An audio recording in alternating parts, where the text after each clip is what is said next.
తమిళనాడు ప్రభుత్వం ఏ స్థాయికి దిగజారిందంటే కుమారస్వామికి సంబంధించినటువంటి ఆ కొండ మీదన ఏదైతే శతాబ్దాల క్రితం నుంచి ఉన్నటువంటి దీపం విషయాన్ని అదొక రాయిగా తేల్చి స్టాలిన్ ప్రభుత్వం కోర్టుకి అఫిడవిట్ ఇచ్చిందంటే ఎంత స్థాయికి దిగజారిందో అర్థం చేసుకోవచ్చు.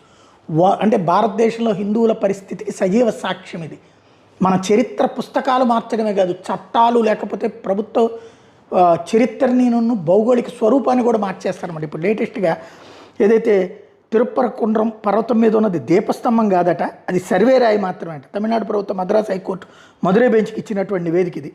తిరుపరకుండ్రం పర్వత శిఖరాగ్రం మీద ఉన్న రాతి స్తంభం మీద కార్తీక దీపోత్సవం సందర్భంగా దీపాన్ని వెలిగించాలంటూ మద్రాసు హైకోర్టు న్యాయమూర్తి జస్టిస్ బిఆర్ స్వామినాథన్ ఇచ్చిన ఉత్తర్వులను రద్దు చేయాలని కోరుతూ మధురై జిల్లా కలెక్టర్ ఆలయ ఈవో దాఖలు చేసిన అప్పీల్ పిటిషన్ మీద జస్టిస్ జయచంద్ర, జస్టిస్ రామకృష్ణ ధర్మాసనం శుక్రవారం విచారణ జరిపింది. ఈ సందర్భంగా రాష్ట్ర ప్రభుత్వం తరపున న్యాయవాదులు వాదనలు వినిపించారు. రేపు మద్రాసు